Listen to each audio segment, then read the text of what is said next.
Today, Matt Cochrane and I are reuniting and discussing another investing classic. This one's a business book, Sam Walton, Made in America.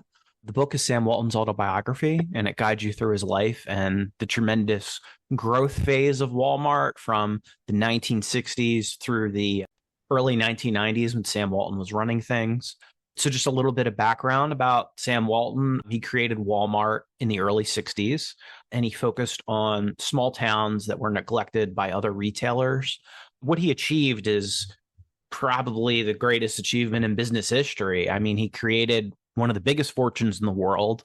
Multiple members of the Walton family currently occupy top positions in the Forbes 400, and the wealth of that family is currently over 300 billion, which is all due to Sam Walton's work, which is one of the which is one of the biggest family fortunes in the world. And it's also quite impressive that he was able to pull this all off in one of the most brutally competitive industries that exists, which is retail. So anyway, this is an amazing book. I highly recommend it if you want to learn about one of the greatest businessmen to ever do it. And I love the book. So it was my first time reading it. Matt, what did you think about it? Oh, thanks for so much for having me on again, VSG. I do really appreciate it. And I will say this is one of my favorite business books that I've ever read. This was like the third time I've gone through it, but it's been several years since the last time I went through it. So a lot of it was like I was just remembering it for the first time. And I love this book, and I just love hearing, like, I think the thing that comes across is like the passion he has for retail. I mean, he just like he admits several times, like, I probably done it. Like, I probably thought more about like laying out merchandise than anyone alive, because he's like, I go to sleep and I'm thinking about it, or displays, and I visit like rivals, and I just ask them question after question after question. And I just love this book. Yeah, I love it too. And there's so many lessons that you can pick up and I think apply today. So, let's get into some of these. I kind of wrote down a bunch of key themes I thought the book touched on. So I think the major theme that I got out of it was his willingness to challenge the status quo. So he was willing to set prices much lower than competitors. So in the retail world that he was used to, people basically had this fixed business model where it's like you get your goods at this price and then you mark them up by this price. And he was willing to just totally throw that whole model out the window and be like, I'll sell some goods less than cost to get people in the door. I'll try whatever it takes, and I will cut costs and prices to the bone to get people in the door. And it was kind of unheard of in retail at the time. And he does that in a lot of other ways. But yeah, I mean, what did you think about that theme? That I definitely, two of the themes I had was like, one was about prices, and one was just like he was not afraid to be innovative, or he was very innovative. Like, he even said, like, at one point, like, he's very conservative in his personal life or in the community, and he thought of himself as a conservative person Mm-hmm. overall. But in the business world, he thought of himself as a maverick, and he was always challenging the status quo. About prices, like, he's talking about like his early stores here, and he goes, I have to admit, in those days, and he's talking about just when they just had a few stores open. He had just been talking about store number 3, Walmart number 3. He goes, I have to admit that in those days, we did not have anywhere near the emphasis on quality that we have today. What we were obsessed with was keeping our price below everybody else's. Our dedication to that idea was total. Everybody worked like crazy to keep the expenses down.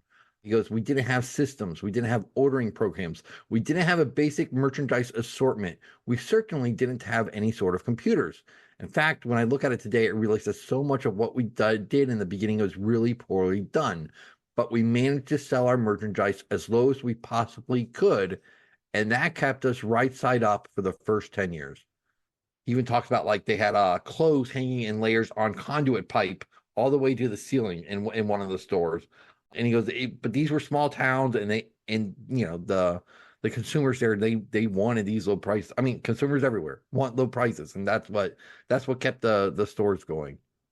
Yeah. The price thing was one of the major key components of it. And then he does kind of just wild things to reduce those prices. I also thought it was interesting. So you talked about this. So, and this is another theme I had was technology. So you touched on this, like using computers and that type of thing.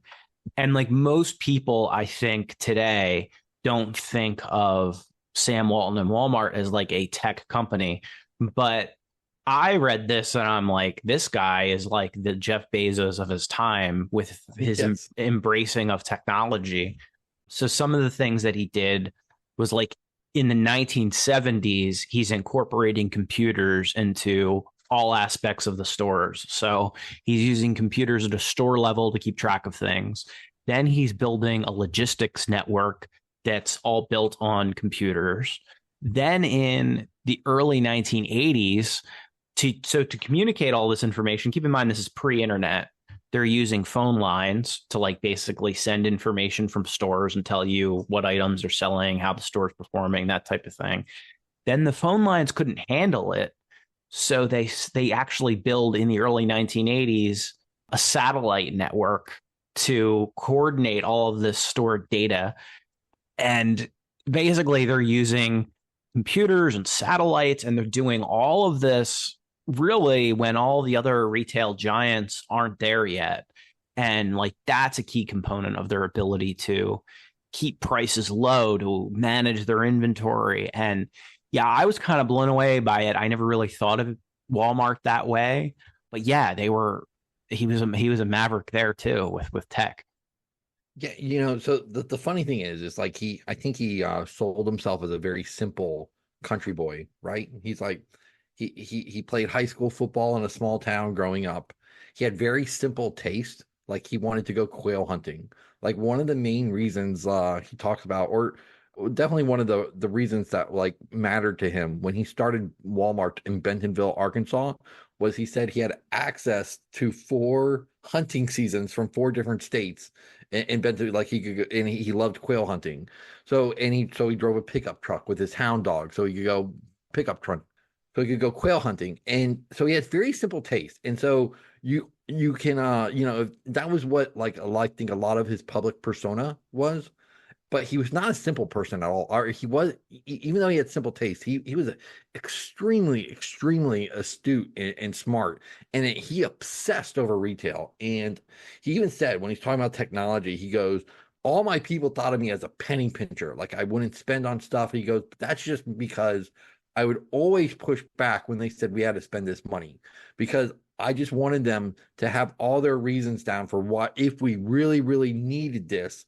Before they came to me with this idea for like warehouses with like laser guided systems and a satellite network. And again, we're talking about like in the early 80s when that was just unheard of, that kind of stuff. But yeah, they built the first distribution centers that could like with computers talk to their stores, and their stores could talk to the distribution center. So you're just taking like the all the manual tedious task out of it, of having people having to do that, and it was all done by computer systems.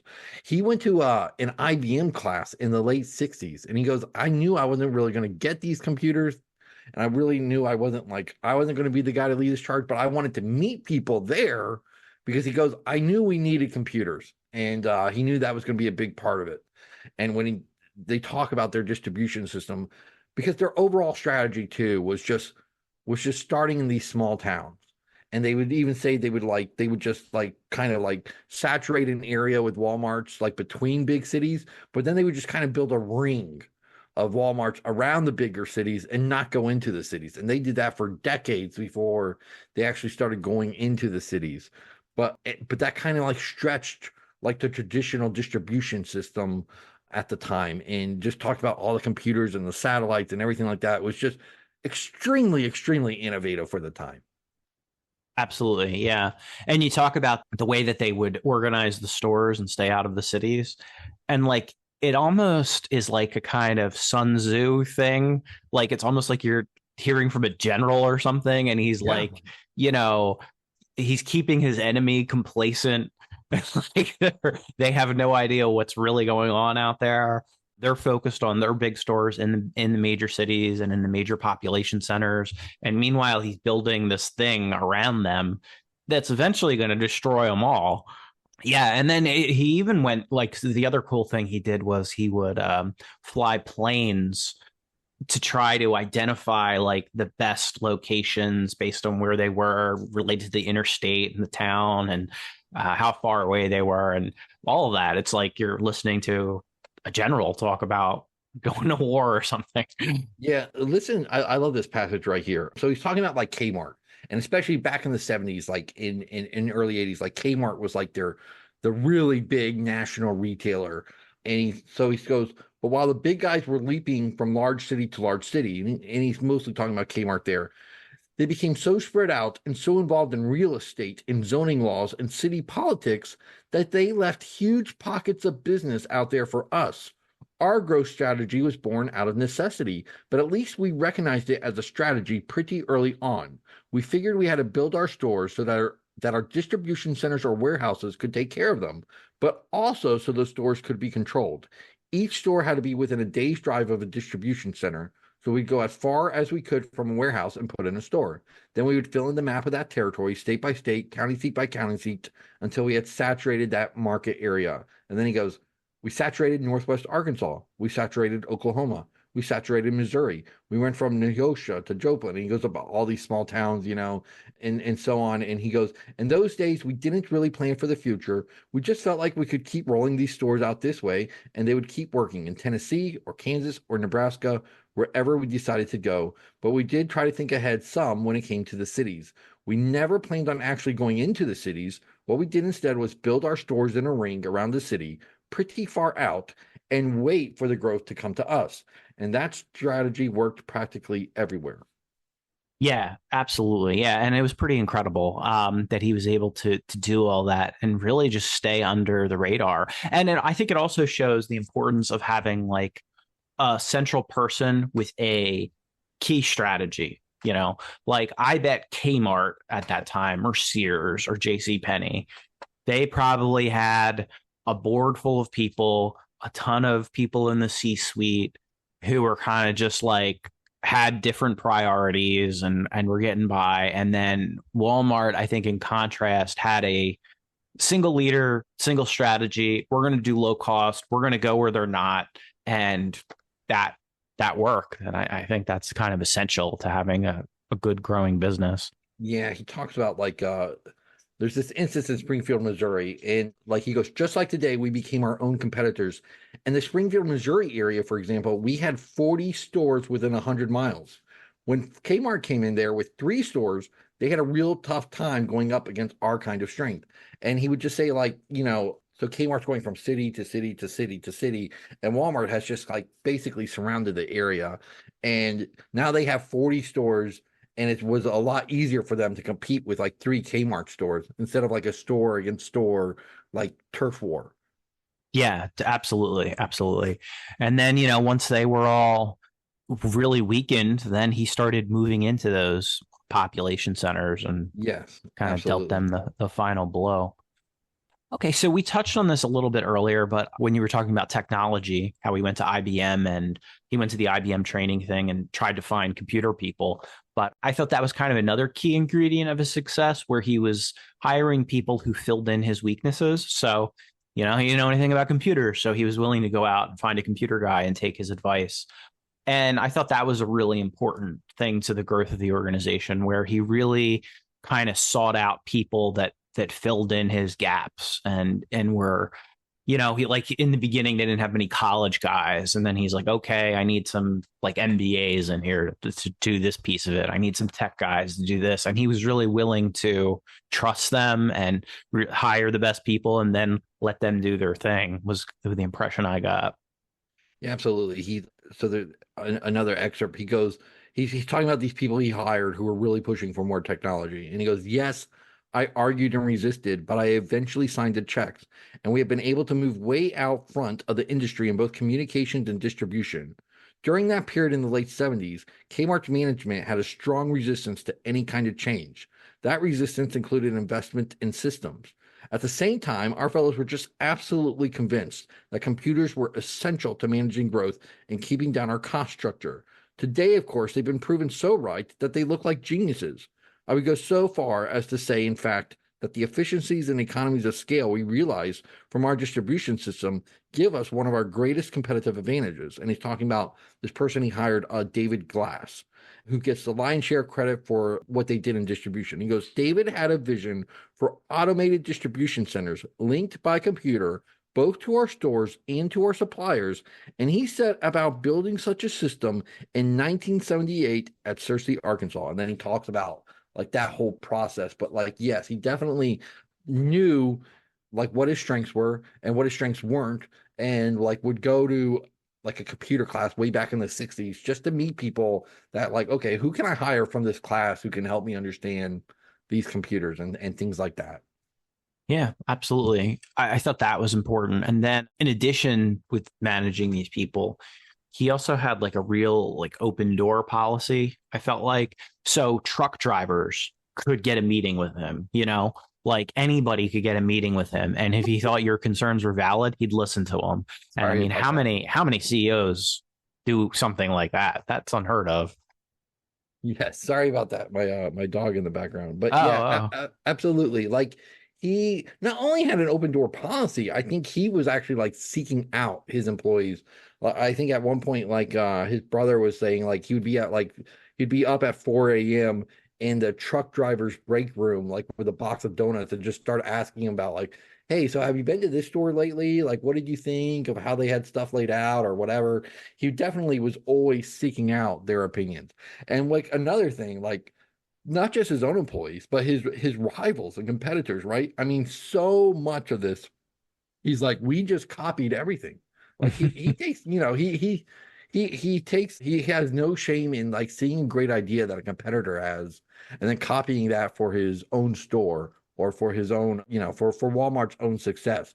And we just like, especially in the early days, I kind of like enjoyed the stories of him going to these rivals and he would just start pestering like almost like their employees, asking them questions, and there's one where there's like this table of merchandise and he's like, this other person, so there's excerpts in the book if you're not familiar with it where like it would take excerpts from other people of that time and kind of Hmm. slice them in with his own autobiographical narrative. But like he's in the store and there's like a big table of merchandise and whatever, and he's asking this employee about it, and one of his friends was just happened to be there shopping, and he's just watching this scene, and he goes, Sam Walton gets like, he's on his hands and knees looking under the table, and because that's where they had the merchandise like before they put it on the table, and he's like, well, how do you know when you need more merchandise if it's all hidden under the table?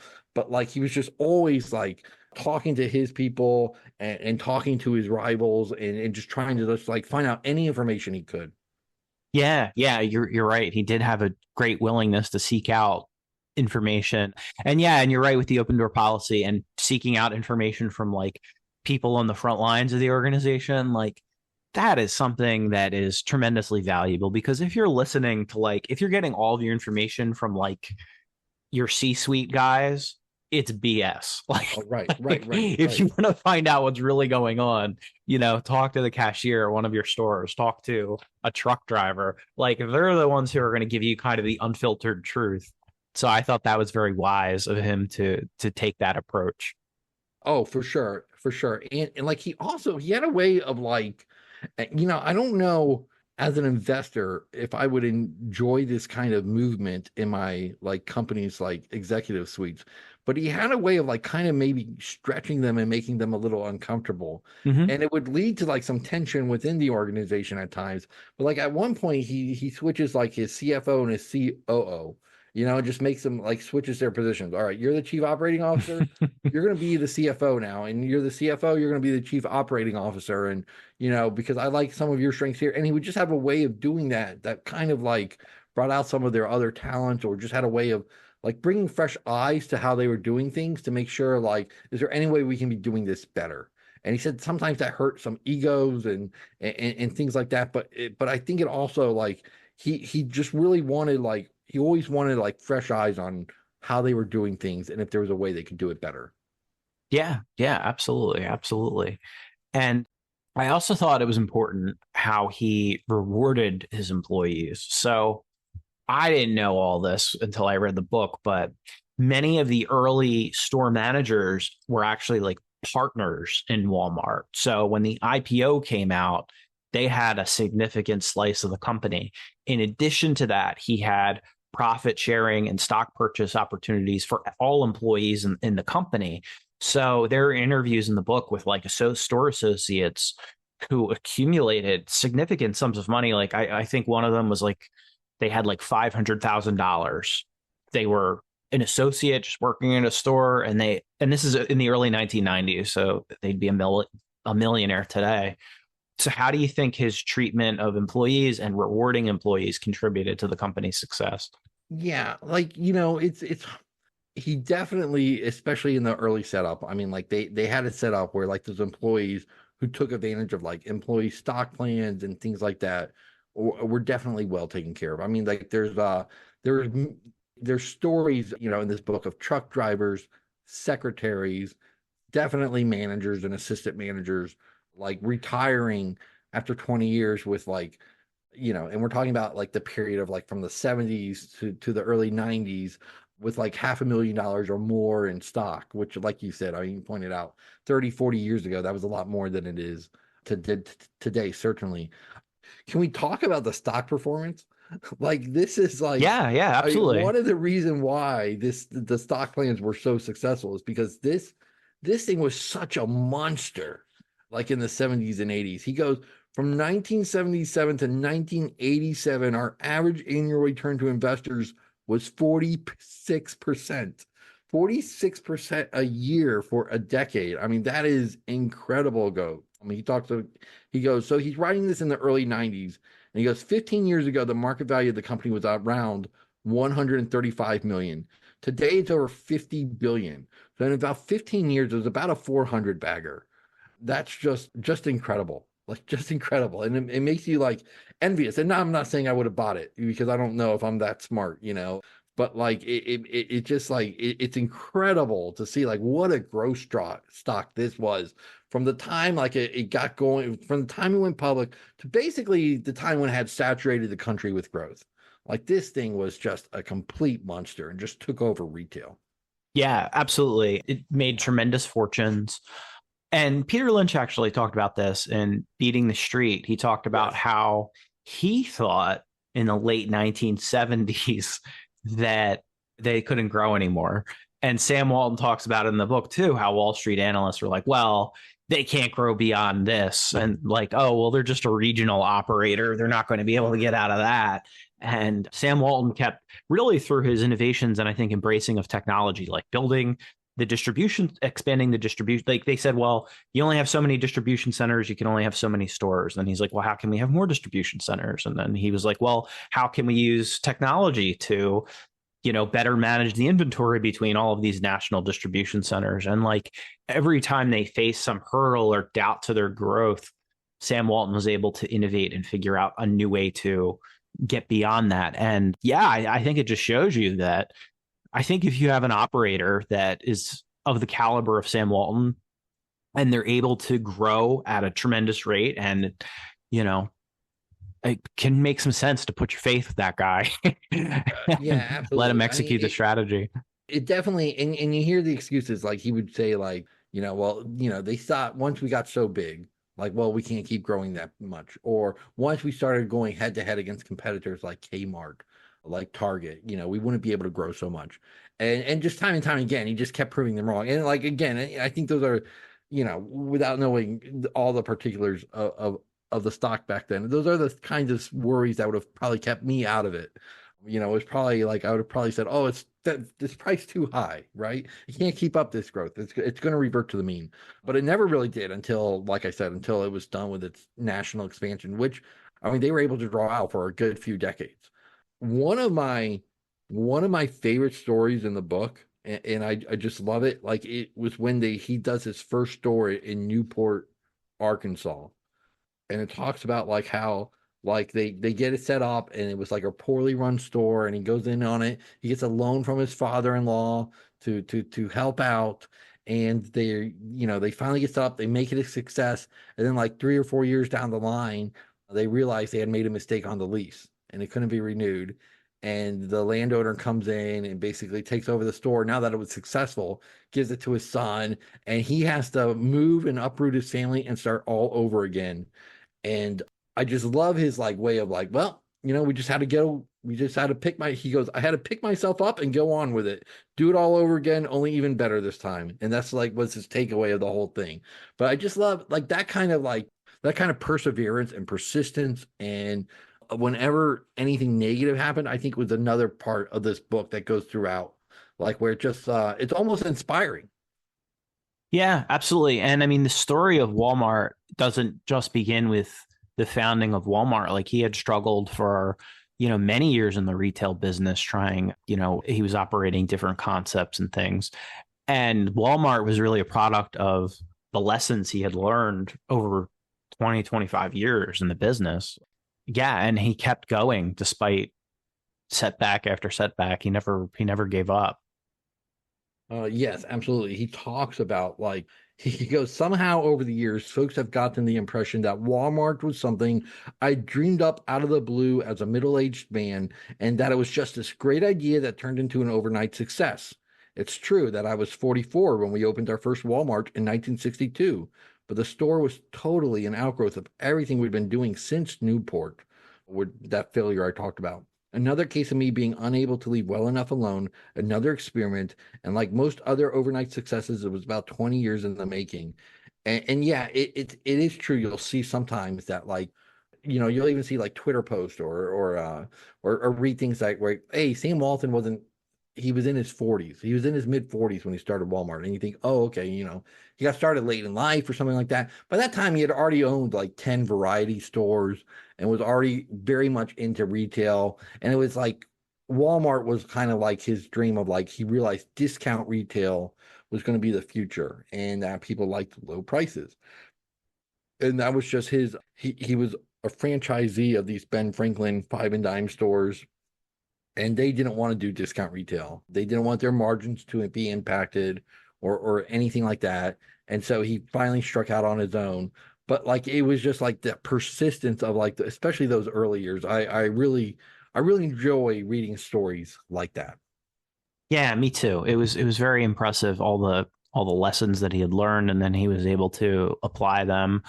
And I think a lot of it was his pursuit of like independence. Like he has a real independent streak. Like you mentioned earlier, he's a maverick and like I don't think he would have been content being a franchise guy. Like he was kind of I think he was destined to do his own thing.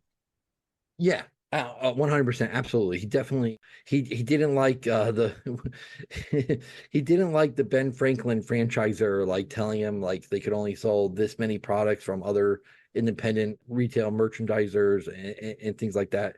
And we talked about his innovation, and especially like later in the story, it's all about the computers and the distribution and the logistics. But even early on, he was always just trying things like, when he only had a couple stores, he talks about how he's like, you know what? I know what'll get a crowd on a Saturday morning in a small town. I'm going to put out an ice cream machine. And so he took out a loan to buy this ice cream machine and puts out in front of the store. And he talked about like how it's like such a huge hit. His daughter worked like a popcorn machine, a little popcorn stand out in front of the store on Saturdays. And he just talked about he's from small towns, and their strategy was kind of centered on this small town expansion.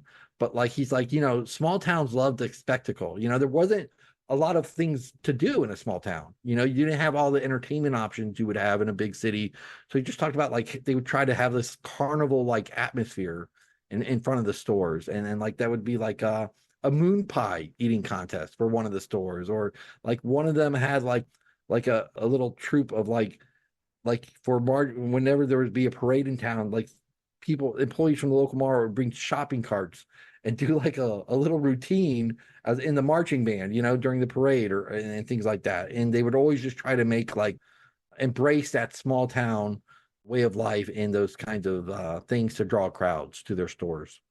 And that ice cream machine was funny because it caused that issue where someone forgot to clean it and they had this huge problem with flies and Yeah. stuff. So Yeah. that was Yep, pretty for sure.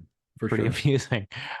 Yeah. So you talked about the loan. So let's talk about this for a little bit. So something that really stuck out to me was his willingness to take on financial risk and then capital structure. So anyway, so you mentioned he was willing to take out a loan to do the ice cream machines and stuff. Well, he was also taking on personal debt to grow the company in the early stages. And he mentioned in the early 1970s, he had $2 million in personal debt that he had been using to grow the companies. And a major reason that they went public was to eliminate that debt and get rid of that and change the capital structure of the company. And I thought that was very interesting. It kind of reminded me of I read a Shoe Dog a long time ago. Yep. And it kind of reminded me of the same thing. Like Phil Knight was using debt to grow the company. He was tremendously stressed out over it. And then finally they go public and they get rid of the debt. So yeah, what did you think about that? His willingness to take on financial risk, the struggles with debt. Like what did you think about that part of it? I think, in both Shoe Dog and this book, Sam Walton and Phil Knight, they both saw like they had to expand, it made way too much sense not to expand, so he's talking about like the stores they have when they opened, they were all successful. And, every once in a while he'd be like, oh, I'm nervous going up. This town already has some good discount retailers in it. So I'm nervous about it. And every time Walmart came out on top, and every time they could cut prices or attract a crowd and win against head to head against retailers. And so he just realized like, they just kept expanding, and he would go to regional banks and kept maxing out his like lines of credit with each bank in each region. And they finally, he just finally gets to the spot where like, all right, I can't do this anymore. And you could tell like he didn't want to do it. He knew he had to do it to keep growing, and that was the right strategy. He knew it was the right thing to do, but he didn't like it. It was weighing on him. And there was even like, I think early on in the book, there was an anecdote from his daughter who would like, she said, I was talking to my school friend and just about like, yeah, I think we're going bankrupt. Dad keeps taking out so much debt. And, she just heard the talk around the dinner table and around the house. And she thought like, I don't know what we're going to do. We're taking out so much debt. And you could tell it was weighing on him. And I guess his like wife was against the idea of taking the company public. She liked it being controlled by the family, and she didn't want to lose that control. But like the debt was just weighing on him too much. Like he was just starting out. He got to the point where he was taking out loans to pay other loans. And like, they bought a regional bank in a small town just to start understanding that process better. But like, he definitely saw that it was the right thing to do, but he didn't enjoy it. And I think when they went public and could pay off all that debt, I think it sounded like it was a big relief for him. Yeah, it was. He mentioned it was like, I think he said it was one of the best moments of his life when he was going home from New York and knew that he didn't have $2 million in personal debt anymore. So that was great. And yeah, I remember the thing about his wife, and his wife's concern, I think, are valid to this day, where suddenly their net worth was a public figure. So that neither of them like that too much. And he talks about in the book that once once the press started talking about how rich he was, that this is the richest man in America, and they really didn't like that attention to their lifestyle. And I can kind of get that. That sounds like it must have been annoying. Oh, for sure. Yeah.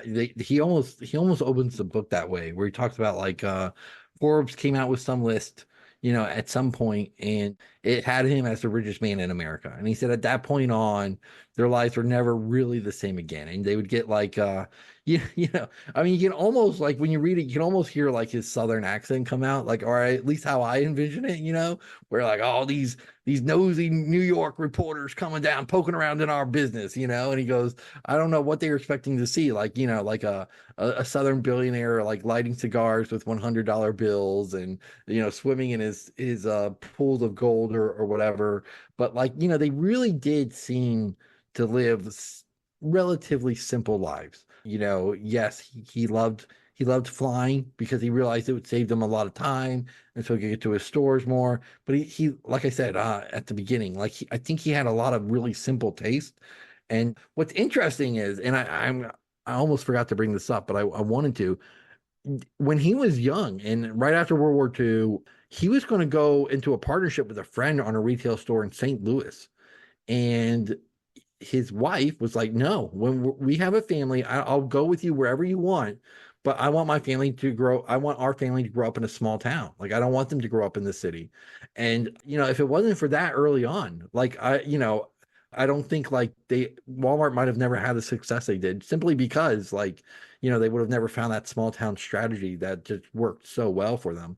But like they really did have like you could tell like they really did have like a relatively simple life and relatively simple taste with some splurges here and there. But like, talked about like a summer vacation with his kids early on, and it was like a camping trip around Arkansas, and just how like he was a scoutmaster and his sons were in the Boy Scouts, or like how making his son's football games on Friday night was like a big thing for him because he worked so much, but he always wanted to go to their football games. But like he definitely they definitely didn't like that their financial business was now out in the open once the company went public. Yeah, that's true. And yeah, you're right. His wife, I think she even gave him a rule that the town can't have a population of more than like 10,000, or I think it was Yeah, something it's like that. 5,000 or yes, it was some number. Yes, yes. She's like, I want it to be, this is what I consider a small town, and this is what it's going to be. Yeah, Yeah. she said very specific criteria. And I think you're right. Like, if she didn't do that, we might not have Walmart as we know it today. Yeah, so that was very cool. And yeah, he did seem to have simple tastes. He was happy as long as he did his quail hunting. As long as he had his quail hunting, he had a small town. And that was the life he was content with. He wasn't like your stereotypical like Jeff Bezos that I like out in super yachts in the Right, Mediterranean right, or something. Like he's right, living a very normal like right, lifestyle. right. Yeah. He never divorced and got another, traded, got a trophy wife or picked up a trophy wife or anything like that. He seemed like he was definitely a family man. And you could tell like he goes when they started their first like shareholder meetings after they went public, it would be like six people in a room, and one of their other guys was like, no, you have to like we have to court analysts, we want analysts to cover this company. It'll because that is what will make people buy the stock. And so they started hosting these things where it'd be like fishing tournaments and whitewater rafting, and once they said they even had like an overnight camping trip with the analysts that didn't it sounds like did not go so well, and then it sounds like they almost even got a little too rowdy, so they had to ban alcohol from the events. But he said, it gave the impression that these New York, these big city financial analysts would come down to small town Arkansas, and they just wanted to give them a taste of what their values were and what their culture was like.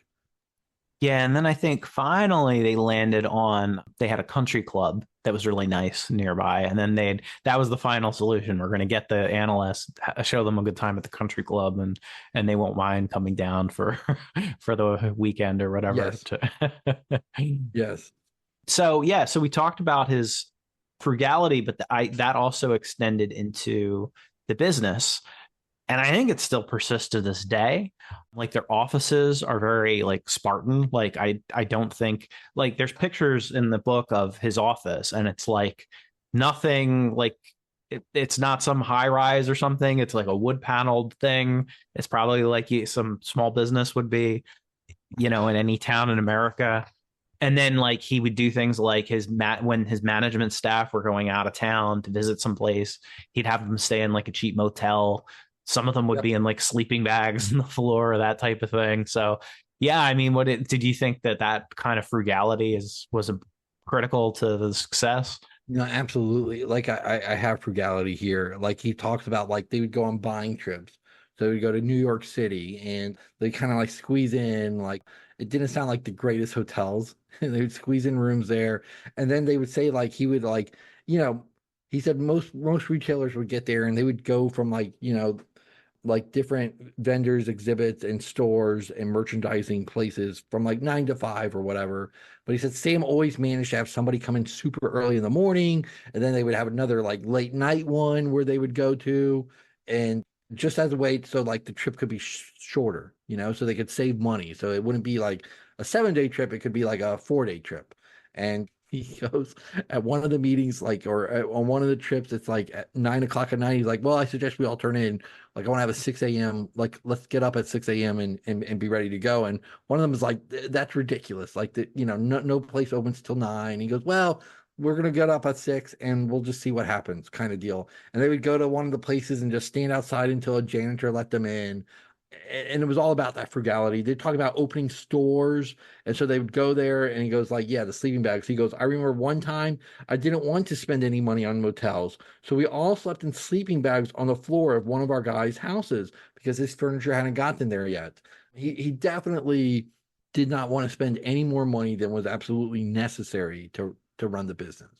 Yeah, absolutely. And I bet that the executives at places like Kmart and Sears were living much differently and did not Well, have that attitude. Yeah. of course, yeah, 100%. Yeah, Uh, totally. we talk about innovation and we talked about computers and but it was definitely much more than that. Like one, they saw like the shopping centers, like how like these big shopping centers and plazas were going to be big very early on, and they talked about they even started to almost like courted the idea of just getting into real estate and doing it because they thought this was going to be so big, but they were almost like too early into it because like cities just didn't want to do it yet. They put metal shelves in their store because they saw one store do this and they go, "Oh, this is way better than the wooden shelves that everybody else has." They used airplanes, which, like you mentioned, like it was just it's like it started off as just a great idea to visit his stores because it just saved him so much time, and then it became a way to scout like new locations for his stores. Self-serve stores. I wanted to touch on this, but like Walmarts were some of the first self-serve stores in the country, and he goes, around this time, I read an article about these two Ben Franklin stores up in Minnesota that had gone to self service, a brand new concept at the time. I rode the bus all night long to two little towns up there, Pipestone and Worthington. They had shelves on the side and two island counters all the way back. No clerks with cash registers around the store, just checkout registers up front. I liked it, so I did that too. And then he talked about just how they laid out the store that way. He goes, "We were the third self-service variety store in the whole country and the first in our 8-state area. Maybe nobody here knew it, but it was a big deal." I mean, he was just always willing to try out these new ideas and was just always looking for any little edge he could have on his competitors. And he definitely, like I said, he considered himself conservative in his life in every other area, but in business, he really considered himself a maverick and was just always willing to experiment and try new things. Yeah, that's amazing. I mean, self-service, that was a radical thing in 1990. Like, Right. Well, yeah, like like the third one in the country. I mean, that is pretty you're pretty far out there trying things. yeah, absolutely. So I was going to ask you this. So what do you think Sam Walton would think of what Walmart has done since his death? Like, what do you think that they've kept that spirit alive that he had back then? You know, it's a good question. In some ways, yes, and in some ways, no. I Hmm. think, I think like, I mean, now they're obviously, I mean, what is their market cap now? 200, 300 billion? It's 600. 600 billion. That's Yeah. so you're talking about a $600 billion company market cap. Look, they're obviously still one of the major players, right? So, I mean, we're talking about like 30 years since he wrote this book. I think he died soon after. 30 years they're still growing and they're still one of the, I consider them right behind Amazon as the biggest player, in retail in the US, certainly. They've done a really good job on some things. Like we were talking before the show, like you shop at Walmart. We use Walmart for about like half our groceries. The curbside pickup is just amazing. It was a game changer for our family, and especially for my wife who does the grocery shopping. But like it saves her a ton of time just being able to go park and about 10 minutes later, just checking on the app, and about 10 minutes later, you have all your food in the back of your van and you're on your way instead of like a 1.5 hour grocery trip on Saturday morning. They've done a great job on many things. Now, of course, have they lost probably some of their like nimbleness and innovativeness and frugality since Sam Walton has passed? Probably, I mean, I think every company, when they get to a certain size, that inevitable wall of bureaucracy and corporatism kind of takes over the culture. Like, I don't think he talks about like Saturday mornings, and they had this famous like Saturday morning meeting, and he talks about like this was a way. He goes, I know people like, he goes, I know it was hard on the families, but he's like, this was the way to like really ingrain the culture from the top on down in this company and how they would do different things and to get the spirit up and how they would do cheers And he just loved that stuff, especially for the culture. And for him, it was a matter of, if our associates are going to be working in the stores on Saturdays, then I want them to know that we're working on Saturday morning too. That kind of stuff, has that been lost? I mean, I don't follow Walmart enough, but probably, so I think in any sense, like, as companies get bigger, it's harder to maintain a particular culture. Yeah, I mean, they have done well. I looked it up before the podcast, and they've based since 2000, when Walmart was already huge, they've maintained a 7%. The stock has done 7% per year, which is amazing considering Walmart was already one of the biggest companies in the Sure. world at Yeah, that yeah. point. So I think they have been successful, but with the tech stuff, I think my impression is Sam Walton would have been able to neutralize the Amazon Mm, threat early. yeah. Like, I think he would have recognized the potential and taken Walmart online, where maybe Amazon Prime would have never happened. Like, they could have taken them out in an earlier stage. If Sam Walton were around, I think he was more willing to try out new things. Sure. Yeah, that would have been interesting to see. I don't disagree. I do wonder if he was just so into and loved the traditional way of retail. Like, if he would have, like, maybe pushed back on that a little, but it does seem like, for certainly from about 1960 to the through the early 90s, like, he was on top of and ahead of every major technological shift, or technology that came available. So that would have been interesting to see. I mean, he definitely was the Jeff Bezos of his time, for lack of a better term, or maybe Jeff Bezos is the Sam Walton of his time. But that would have been interesting to see. It's kind of like Jeff Bezos took that baton from Sam Walton. I mean, this is the early 90s here when he wrote this book, and this was at the very end of his time at Walmart. And Jeff Bezos, Amazon was came very, very soon after this.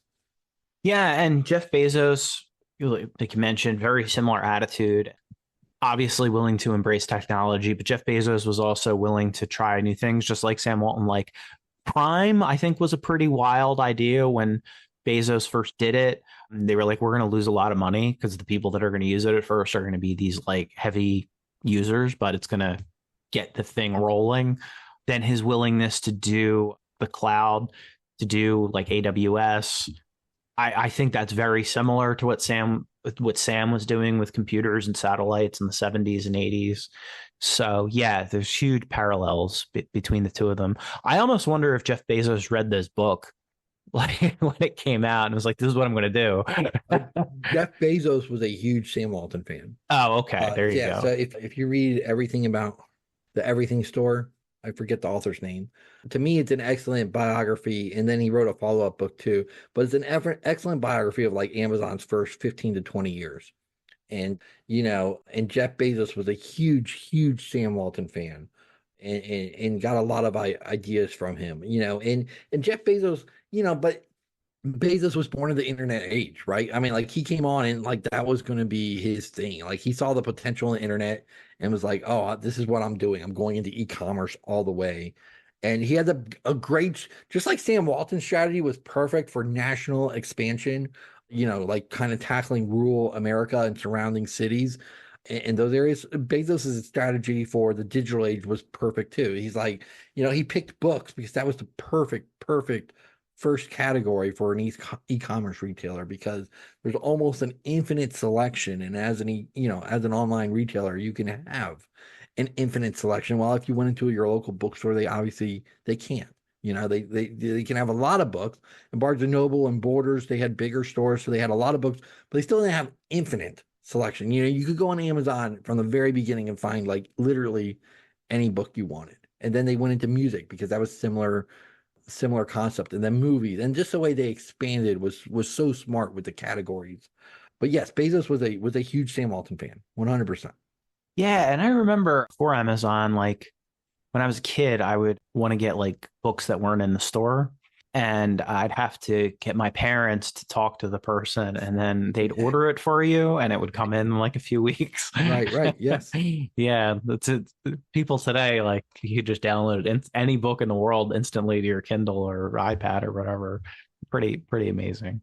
Yeah, well, I remember like it probably shows my age, but I was like a young adult at this time, and I'd go to basically Barnes and Noble, and like I would just be like, well, I'm gonna find a book to read. And I didn't know what I was gonna buy because I didn't know what they had. It wasn't like, oh, somebody recommended this book, so I'm gonna go get this book. It was like, let's see what they have, and I'm gonna pick a book to read. Like kind of like going to Blockbuster and saying like, oh, let's see what they have, and I'll pick a movie that way. The internet has changed commerce selection so much, and for the better. It really is amazing. Did you have any thoughts like, like the criticism you find against Walmart a lot is that they've destroyed the small town America way of life, and like, the main street isn't the same anymore because the big brick and mortar retailers came in, and like a lot of times that's Walmart. And he had a chapter in here, which was I thought a very like great defense for what Walmart did. How do you think about that?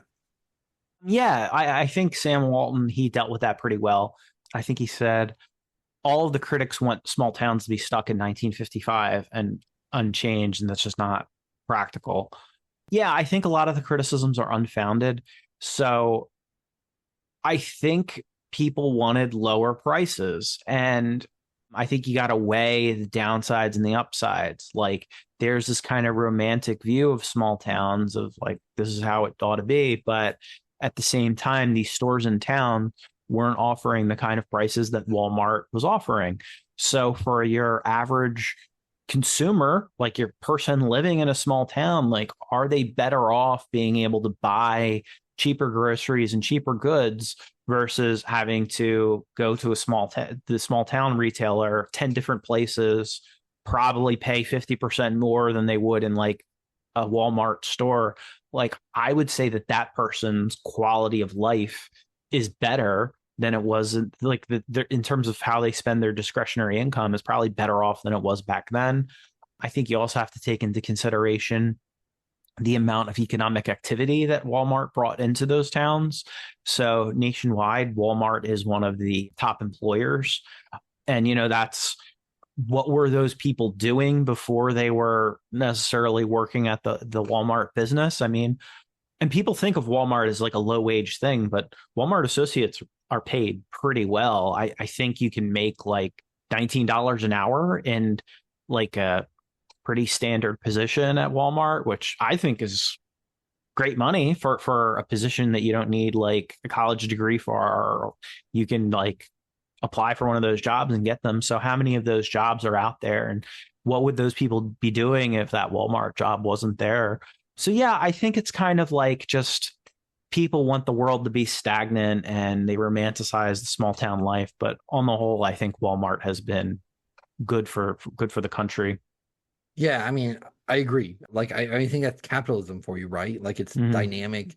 He made an interesting point that I never really thought about, and I missed when I read it earlier. But like, one who was always the merchants, right? Who, if you're a small town merchant, you didn't probably want Walmart coming to your town.